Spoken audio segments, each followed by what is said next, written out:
2부 사장. 조시무프는 키가 크고 살이 디룩디룩 찐 사람으로서 약간 푸석푸석하고 핏기 없이 창백한 얼굴은 매끈하게 면도를 했고 머리카락은 밝은 금발에 곱게 뻗어 있었으며 안경을 끼고 있고 피둥피둥 살이 쪄 부풀어 오른 손가락에는 커다란 금반지를 끼고 있었다. 나이는 27살쯤으로 보였다. 옷차림은 헐렁하고 멋스러운 가벼운 외투에 밝은 색깔의 여름용 바지를 입고 있었는데 대체로 그가 입고 있는 옷은 전부 낙낙하고 멋스러운 이제 막 맞춘 것이었다. 셔츠 역시 흠잡을 데 없고 시계줄은 굵직했다. 그의 몸가짐은 느긋하고 심드렁하면서도 동시에 익숙한 사이인 양 허물없어 보였다. 딴에는 열심히 숨기고 있는 자만심이 수시로 엿보이기도 했다. 그를 아는 사람은 누구나 그가 상대하기 힘든 사람이라고 생각했지만 자기 일에는 정통한 사람이라고 말하곤 했다. 이봐, 너희 집에 2번이나 갔어. 보이지? 정신이 들었어? 라주민이 소리쳤다. 보인다. 자, 지금 기분은 어떠세요? 예? 조시모프는 라스콜리니코프를 유심히 살펴보고 이렇게 물으면서 그의 소파 위에 걸터 앉더니 이내 최대한 퍼질러 앉아버렸다. 우울해하는 건 여전해. 나주민이 말을 계속 이어갔다. 우리가 방금 셔츠를 갈아입혀 주었는데 거의 울음을 떠뜨릴 기세였지. 알만하다. 본인이 싫다고 하면 옷은 나중에 갈아입혀도 됐을 텐데. 맥박은 아주 양호하군. 머리는 여전히 좀 아프시죠? 예. 나는 건강해요. 완전히 건강합니다. 라스콜리니코프는 갑자기 소파에서 몸을 일으키더니 눈을 번뜩이며 집요하고 신경질적으로 말했지만 당장 또다시 베개 위로 나자빠지며 벽 쪽으로 몸을 돌렸다. 조시모프는 그를 유심히 관찰했다. 아주 좋습니다. 모든 것이 정상입니다. 그가 심드렁하게 말했다. 뭐 좀 드셨어요? 옆에서 얘기를 해주었고 무엇을 먹이면 좋을지 물었다. 뭐든지 괜찮아. 스프, 차, 버섯이나 오이 같은 건 물론 안 되고 뭐 소고기 같은 것도 안 되고 그리고 뭐 이런 건 일일이 얘기할 것도 없지. 그는 라주미인과 눈짓을 주고받았다. 물약이나 다른 것도 전부 필요 없어. 어차피 내일 내가 와서 볼 테고 오늘 올 수도 있고 뭐 그렇지. 내일 저녁에는 이 녀석을 데리고 산책을 나갈 거야. 라주민이 이렇게 결정했다. 유스포프 공원에 갔다가 팔레 크리스탈에도 들를까 해. 나라면 내일은 이분을 움직이지 못하게 할 텐데. 하긴 약간이라면 뭐 그때 가서 한번 보지. 신경질나. 오늘은 마침 집들이를 할 참인데 엎어지면 코 닿을 때거든.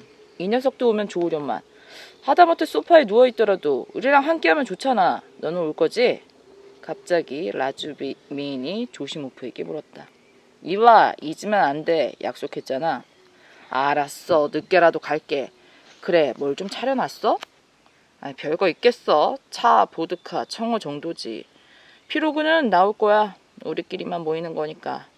정확히 누가 오는데? 죄다 이곳 사람이고 죄다 거의 초면이고 사실 나이 드신 숙부님을 빼면. 그런데 하긴 이분이야말로 초면이네. 무슨 볼일이 있어서 어제 막 페테르부르크에 오셨거든. 이렇게 우리는 5년에 한 번씩 얼굴을 보는 셈이야. 어떤 분이셔?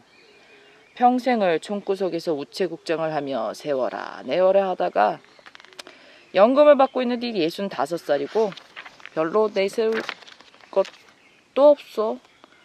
그래도 나는 숙부님이 꽤 좋아. 포르피리 페트로비치도 올 거야. 이곳의 예심 판사의 법학자지. 아참, 너도 알걸? 그 사람도 너의 친척쯤 되나? 아주 먼 친척벌 되지. 왜 인상을 쓰고 그래? 어라, 한 번쯤 싸운 적 있는 모양인데 설마 그렇다고 안 올 테야? 그런 자식 엿이나 먹으라지. 더할 나위 없이 잘 됐군. 뭐 어쨌든 저기 대학생들 교사 관리 1명, 뭐 음악가 1명, 장교, 자묘토프. 물어볼 게 있는데 너나 혹시 여기 이분하고 조시모프는 라스콜리니코프를 향해 떡을 까다겠다. 자묘토프라는 사람 사이에 무슨 공통 관심사가 있을 수 있을까? 아이고 이 깐깐한 작자들아. 그놈의 원칙들. 너는 아주 그놈의 원칙 위에 앉아 사는구나. 그게 무슨 용수철이냐? 몸 한 번 돌리는 것도 자기 의지대로 못하잖아. 어쨌거나 내 생각으론 사람만 좋으면 그만이야. 이게 바로 내 원칙이고 다른 건 전혀 알고 싶지도 않아. 자묘토프는 정말 놀라운 녀석이라고. 자기 배만 채우는데도 말이지. 뭐 그러라고 해. 그게 뭐 대수야? 자기 배만 채우는 게 뭐가 어때서? 갑자기 라주미인이 어째 부자연스러울 만큼 짜증을 내며 소리쳤다. 아니 내가 네 앞에서 그가 자기 배만 채운다고 칭찬했나? 나는 그저 그가 그 나름대로 좋은 사람이라고 말했을 뿐이야. 고지식하게 이것저것 다 따지면 좋은 사람이 몇이나 되겠냐? 나만 해도 내 뱃속에 창자까지 몽땅 다 합쳐도 심지어 너까지 덤으로 얹어줘도 구운 양파 하나 값 정도밖에 안 쳐줄 거라고 확신한다. 그건 좀 적지. 나라면 네 몸값으로 양파 2개는 내놓겠는데. 나라면 네 몸값으로 딱 하나만 내놓겠어. 그놈의 말재주.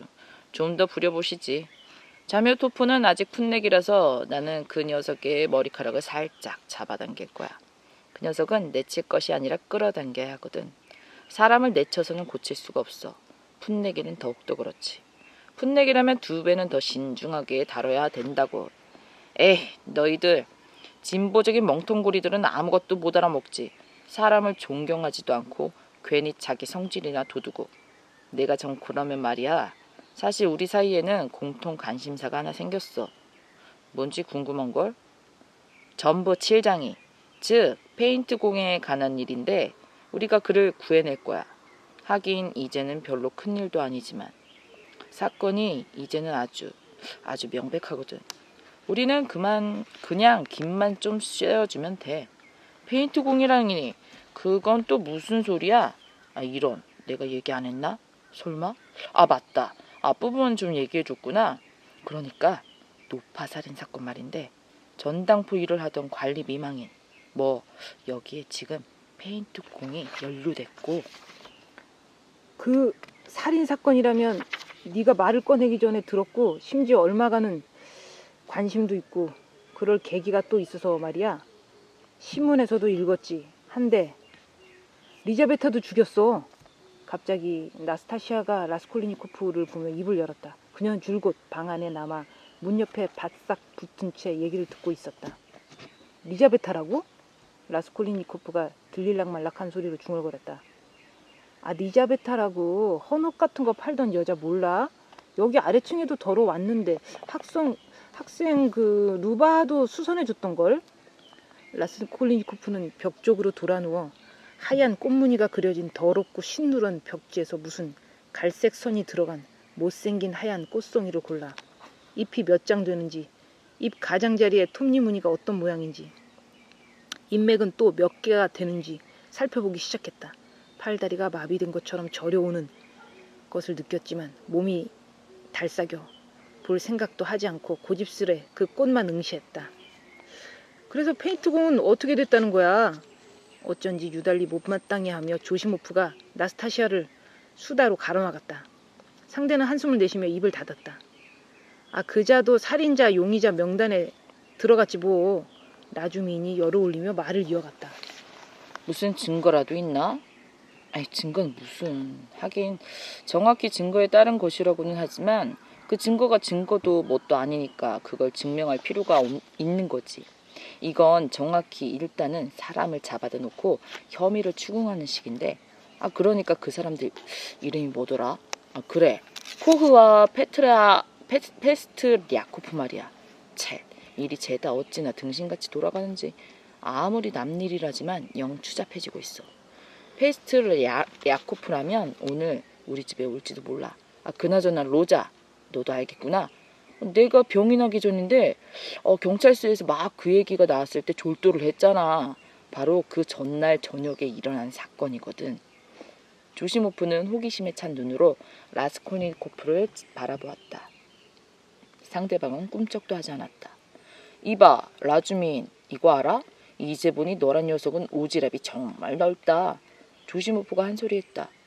그렇든 말든 어쨌거나 우리는 구해낼 거야. 라주미는 주먹으로 탁자를 쾅 내리치며 소리쳤다. 사실 이 경우 제일 모욕적인 것이 뭘까? 놈들이 거짓말을 한다는 게 아니야. 거짓말이라면 언제든 용서해 줄 수 있어. 거짓말은 귀여운 구석도 있지. 진실로 통하거든. 글쎄 정말 짜증나는 일은 거짓말을 하는 주제에 그것도 모자라 자신의 그 거짓말을 숭배한다는 거야. 나는 포르피리를 존경해. 하지만 가령 다짜고짜 저들이 정신을 어떻게 빼놨는지 알아? 문이 잠겨 있었다. 하지만 문지기와 함께 와 봤더니 열려 있었다. 그렇다면 코우와 페스트리아코프가 죽였다는 소리가 된다. 이런 식이야. 바로 이게 놈들의 논리라니까. 괜히 열 올리지 마. 그자들은 그냥 붙들어 둔 거야. 달릴 수가 없으니까. 그나저나 사실 그 코후라는 사람을 만났는데 알고 보니 기한을 넘긴 노파의 전당품을 사들였다던데요. 맞아, 순 사기꾼이지. 그는 어음도 사들여. 그런 걸 업으로 사는 양반이야. 하긴 그따위 자식은 뭐 내가 이렇게 분개하는지 알겠어? 놈의 졸려라기 짝이 없고 구닥다리처럼 캐캐묵은 수법 때문에 분개하는 거야. 이 경우 이 사건은 하나만 갖고도 오롯이 새로운 길을 개척할 수 있는데 말이야. 심리학적 자료 하나만 갖고도 어떻게 진짜 증거를 확보하는지 증명할 수 있거든. 놈들은 우리에게는 사실이 있다 라고 말하지.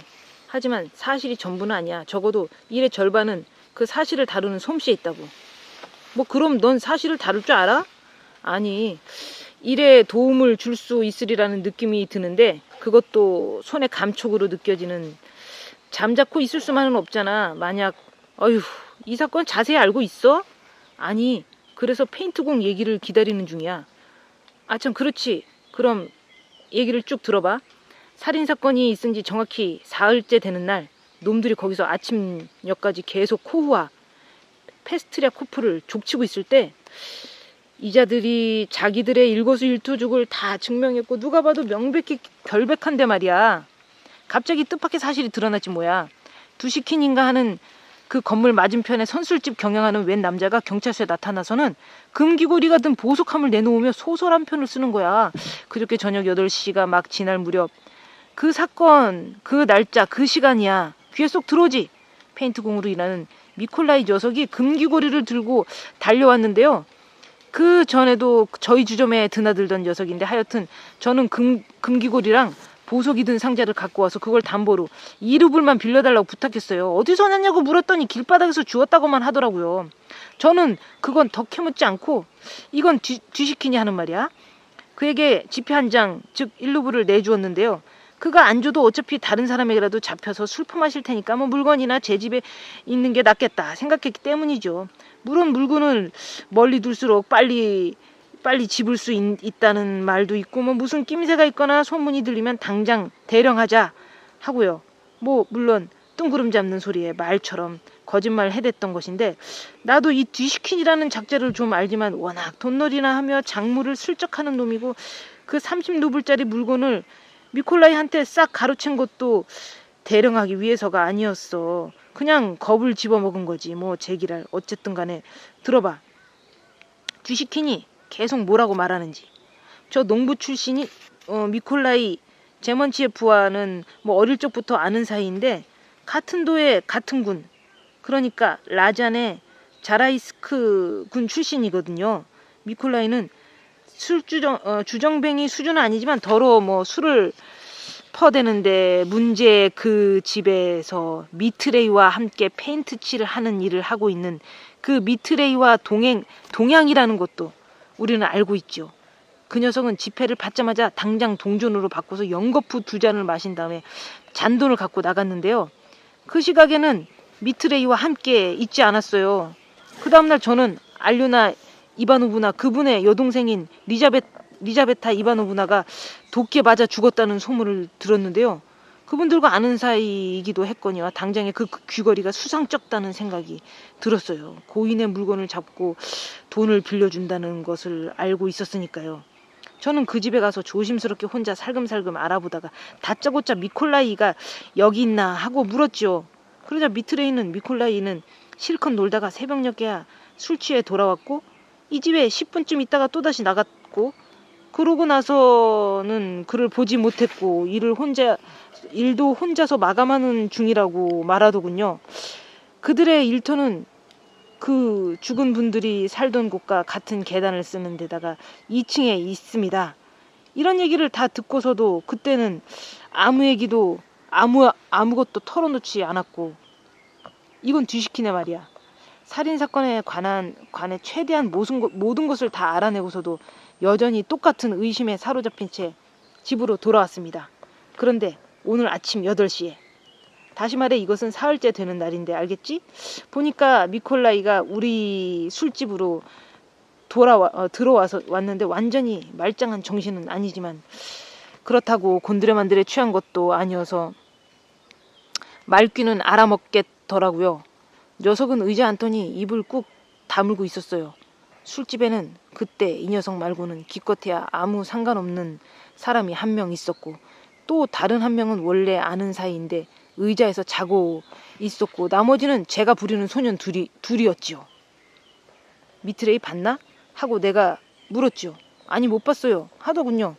이 근방에 온 적 없고 사흘째 오지 않았는걸요 하고 말하더군요. 그럼 간밤에 어디서 잤지? 페스키에서 콜롬나 친구들 집에서요 라고 하더군요. 그럼 귀고리는 어디서 났어? 길바닥에서 주웠다니까요. 이렇게 말은 하지만 속으로 캥기는 것이 있는지 사람을 보지 않더라고요. 바로 그날 저녁에 그 시각에 그 계단을 쓰는 아파트에서 이런저런 일이 일어났다는 얘기를 들었나? 하고 물었죠. 아니 못 들었어요. 그러면서 녀석은 눈을 휘둥그렇게 뜨고 귀를 기울이는데 갑자기 얼굴이 배치장처럼 하얘지더군요. 제가 그 얘기를 해주면서 보니까 녀석이 모자를 쥐고 일어설 채비를 하더군요. 당장에 녀석을 붙잡아두고 싶은 마음이 들었어요. 잠깐만, 미콜라이, 아니 한잔 안 할 텐가? 그러면서도 실은 소년에게 문을 잘 지키라고 눈짓을 보내고는 계산대 뒤에서 나갔습니다. 그러자마자 녀석은 나를 확 뿌리치고서는 밖으로 막 뛰쳐나가 골목 안으로 사라지더군요. 그게 마지막이었어요. 그제야 저는 제 의심이 옳았다는 확신이 서더군요. 아니나 다를까 그 녀석이 죄를 지은 것이지요. 이라는 거예요. 여부가 있나? 조시모프가 말했다. 잠깐 끝까지 들어봐. 물론 다들 미콜라이를 찾기 위해 전력을 기울였지. 두시키는 붙잡아둔 채 가택수색도 했고 미트레이도 똑같이 당했어. 콜롬나의 친구들도 신문을 받았는데 정작 미콜라이는 그저께가 돼서야 갑자기 잡혀온 거야. 머머 초소 근처 여관에서 붙잡혔지. 녀석은 거기 와서 은십자가를 풀어주며 그것 대신 술을 한 잔 달라고 부탁했대. 그쪽에서는 술을 주었고 몇 분쯤 뒤에 아줌마가 외양간을 갔는데 문틈을 보니까 녀석이 바로 옆에 있는 헛간 대들보에 혁대를 묶어 올가미를 만들어 놓은 거야. 그러고는 구루터기 위에 올라서서 자기 목에 올가미를 씌우려고 하더란 말이야. 아줌마가 고래고래 쌍욕을 퍼붓자 사람들이 몰려들었어. 대체 뭐하는 놈이야? 나를 이런저런 동네 경찰서로 데려가 주세요. 전부 자백할게요. 하고 말했다더군. 자, 그리하여 적절히 구색을 다 갖추어서 그를 이런저런 동네 경찰서에, 다시 말해 이곳 경찰서에 데려다 놓았어. 뭐 그러니까 이자는 누구냐, 뭐 하는 놈이냐, 나이는 몇이냐, 22이다, 뭐 등등. 질문인즉 미트레이에 일을 하던 중 이런저런 시각에 계단에서 누구를 보지 못했나? 대답인즉 아시다시피 사람들이 더러 지나다녔겠지만 우리 눈에는 띄지 않았습니다. 무슨 소리는 못 들었나? 무슨 소란이나 뭐 특별한 건 전혀 못 들었습니다. 그럼 미콜라이, 자네는 바로 그날 알고 있었나? 이런저런 미망인이 이런저런 날 이런저런 시각에 그 여동생과 함께 살해되고 강도를 당한 것을? 듣도 보도 못해 전혀 모릅니다. 사흘째 되는 날 술집에서 아파나시 파블리치에게서 처음 들었는걸요. 귀걸이는 어디서 났나? 길바닥에서 주웠습니다. 왜 다음날 미트레이와 함께 일하는 일터에 나타나지 않았나? 노느라 그랬습니다. 어디서 놀았나? 이런저런 데서요. 왜 두시킨의 술집에서 도망을 쳤나? 그때 억수로 겁이 났거든요. 뭐가 그리 겁났나? 엄벌을 받을까 봐서요. 자네, 지은 죄가 없다고 느낀다면 어떻게 그런 것에 경악할 리가 있나? 자, 믿든 안 믿든 조시모프 이런 질문이 나왔고 그야말로 이런 표현을 사용했어. 거의 그대로 들은 것이라 나는 확실히 알고 있거든. 어때? 어떠나니까? 뭐 아니지. 어쨌거나 물증이 있잖아. 아니 지금 내 말은 물증이 아니라 질문 자체가 문제라는 거야. 저들이 자신의 본질을 어떻게 이해하고 있는가. 이 말이야. 뭐 제기라 어쨌든 녀석을 족치고 또 족치는 바람에 결국 자백을 받아냈지. 길바닥이 아니라 미트레이와 함께 페인트 칠을 하던 그 집에서 주었습니다. 어떤 식으로? 어떤 식이냐 하면요. 저와 미트레이가 하루 종일 8시까지 페인트 칠을 하고 나서 그만 떠날 채비를 하는데 미트레이가 붓을 잡고 제 낯짝에다 휘두르고 그러니까 제 낯짝에 페인트를 칠하고 도망치기에 저는 그놈을 쫓아갔습니다. 그렇게 그놈 뒤를 쫓아 달려가면서 입으로 쌍욕을 퍼부었습니다. 한데 계단을 다 내려가 대문으로 나가다가 문지기와 나리들 일행을 향해 맹렬한 기세로 달려든 꼴이 되었지요. 나리들이 몇 분이나 있었는지 기억나지 않지만 문지기가 그 일로 저에게 욕을 퍼붓고 또 다른 문지기도 욕을 퍼붓고 문지기의 마누라도 나와서 역시나 우리에게 욕을 퍼붓고 그때 어느 나리 한 분이 부인과 함께 대문으로 들어오다가 역시 우리에게 욕을 퍼붓는데 저와 미치카가 길을 가로막고 그 자리에 벌러덩 누워버렸거든요. 저와 미치카의 머리카락을 잡아 당겨 넘어뜨리고 마구 때리고 미치카도 제 밑에 깔린 채 제 머리카락을 움켜쥐고 마구 때렸는데 죽도록 미워서가 아니라 서로 좋아서 장난삼아 그랬던 것이죠.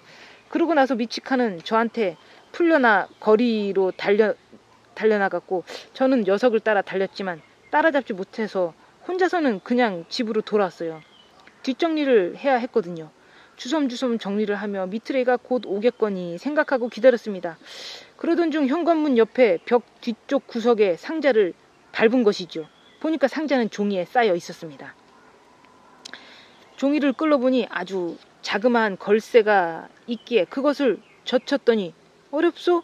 상자 속에 귀걸이가 있는 게 아닙니까? 문 뒤에? 문 뒤에 있었다고? 문 뒤라고? 갑자기 라스콜니코프가 흐리멍덩하면서도 깜짝 놀란 눈으로 라주미인을 쳐다보며 소리치더니 소파에 한 손을 짚고 천천히 일어났다. 응? 그게 왜? 너 또 무슨 일이야? 왜 이래? 라주미인도 자리에서 일어났다. 아무것도 아니야. 라스콜니코프가 들릴 듯 말 듯 대답을 하고는 다시 베개 위로 들어누우며 다시 벽 쪽으로 몸을 돌렸다. 다들 한동안 침묵했다. 아무래도 졸다가 잠꼬대를 한 모양인데. 마침내 라주미인이 질문이 담긴 시선으로 조시모프를 보며 말했다. 상대방은 아니라는 듯 가볍게 머리를 내저었다. 어디 계속해봐. 조시모프가 말했다. 그래서 어떻게 됐어? 그래서 어떻게 됐냐고? 녀석은 귀걸이를 발견하자마자 얼른 그 집이고 미치카고 다 입고서 모자를 집어들고 두시키네게로 달려갔고 알다시피 그에게서 일루부를 받고 길바닥에서 주웠다고 거짓말을 한 뒤 그 즉시 신나게 논 거지 뭐. 살인사건에 대해서는 전에 했던 얘기를 반복하는 거야. 듣도 보도 못해 전혀 모릅니다. 사흘째 되는 날에 들었는 걸요. 그럼 왜? 지금까지 나타나지 않았지? 무서워서요. 대체 왜 목을 매려고 했나? 생각 다 못해서요. 무슨 생각을 했기에?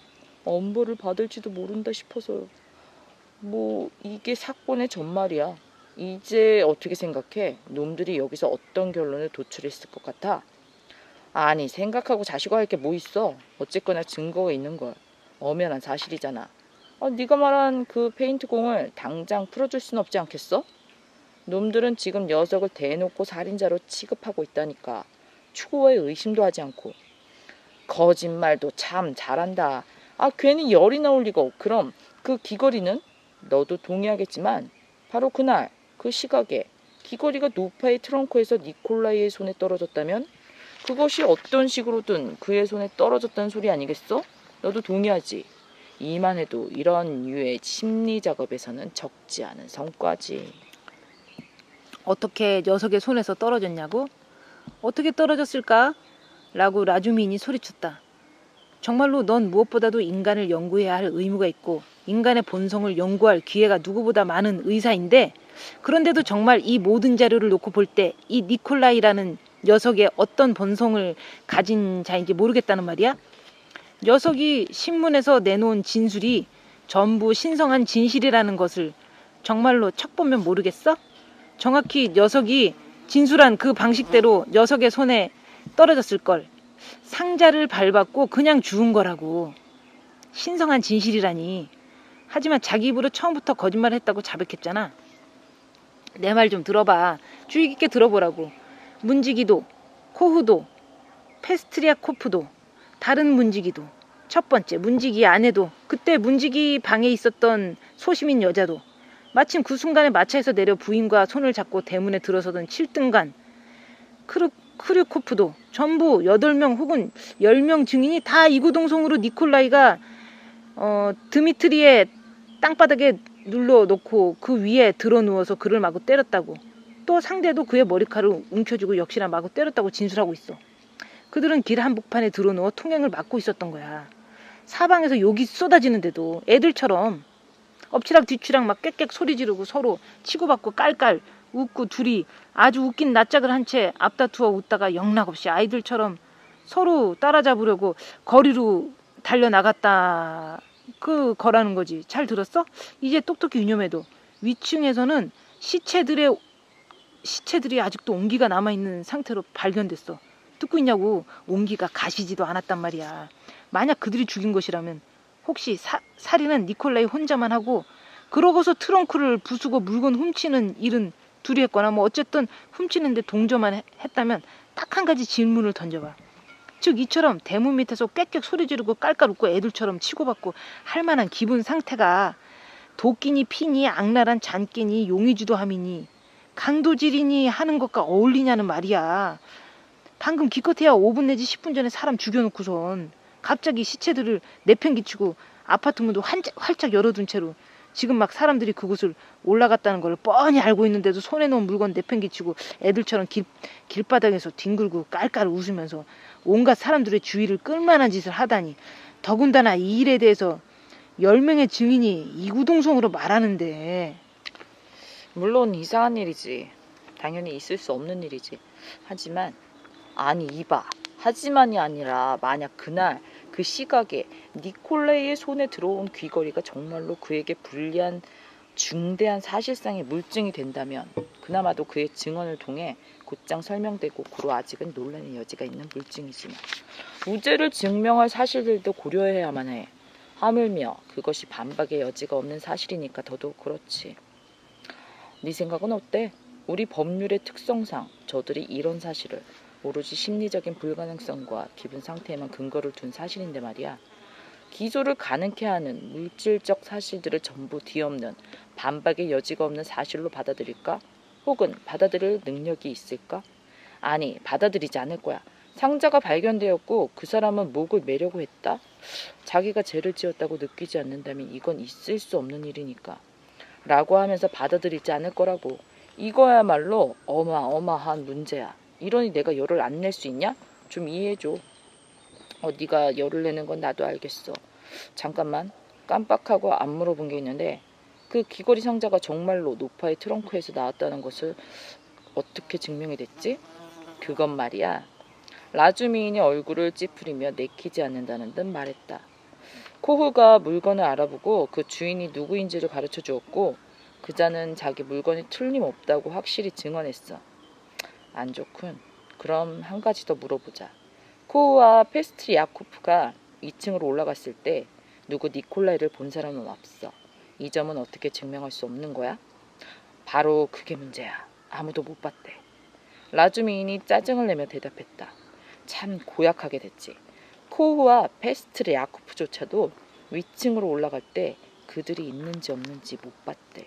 사실 그들의 증언이 이제 와서 큰 의미를 지니는 것도 아니지만 아파트가 열려있는 걸 봤으니까 분명히 누가 일을 하고 있었겠지만 지나가는 길이라 별로 주의를 기울이지 않아서 그 순간 일꾼들이 있었는지 어떤지는 기억이 안 난다라고 했다더군. 그렇다면 무죄를 증명할 길이라고는 기껏해야 그들이 서로 때리고 깔깔 웃었다는 것뿐이군. 이것이 강력한 증거라고 쳐도 그래도 어쨌든 너는 이제 이 모든 사실을 어떻게 설명할 거야? 귀걸이를 주었다는 진술이 진짜라면 이것을 어떻게 설명할 거냐고. 어떻게 설명하다니? 아니, 여기 설명하고 자시고 할 게 어디 있어? 분명한 일인걸. 적어도 이를 어떻게 진척시켜야 할지는 분명히 증명된 셈이잖아. 바로 그 상자가 증명을 해주었거든. 진짜 살인범이 이 귀걸이를 떨어뜨린 거야. 코우와 페스트리아코프가 문을 두드렸을 때 살인범은 위층에 있었어. 문을 걸어 잠그고 있었던 거야. 코우가 바보같이 아래로 내려가자 그때 살인범도 벌떡 일어나 아래로 뛰어내려갔어. 그 밖에 다른 출구는 전혀 없었으니까. 계단에서 그는 코우와 페스트리아코프와 문지기를 피해 마침 그 순간 드미트리와 니콜라이가 뛰쳐나가는 바람에 텅 비어있던 아파트에 몸을 숨겼고, 문지기 일행이 위층으로 올라갈 때 쭉 문 뒤에 서서 발소리가 잦아들기를 기다렸다가 아주 침착하게 아래로 내려갔고, 그게 정확히 드미트리와 니콜라이가 거리로 뛰쳐나가고 다들 흩어졌기 때문에 대문 밑에는 아무도 남아있지 않았던 바로 그 순간이야. 어쩌면 누가 그를 봤을 수도 있지만 눈여겨보지는 않았던 거야. 사람이 좀 많이 지나다녀? 호주머니에서 상자를 떨어뜨린 것은 문 뒤에 서 있을 때였지만 워낙 경황이 없어 떨어뜨려놨다는 사실도 알아채지 못했던 거야. 상자야말로 바로 그가 그곳에 있었다는 것을 분명히 증명해주는 셈이지. 이게 바로 핵심이라고. 교묘한걸? 아니 이봐, 너무 교묘하잖아. 이보다 더 교묘할 수가 있나? 아니 왜 그렇지? 모든 것이 착착 들어맞고 또 너무 잘 짜여 있으니까 꼭 한편의 연극 같다. 에잇, 라주미인이 막 소리를 지르는 찰나 문이 열리면서 그 자리에 있던 사람 중 아무도 모르는 새로운 인물이 한 명 들어왔다.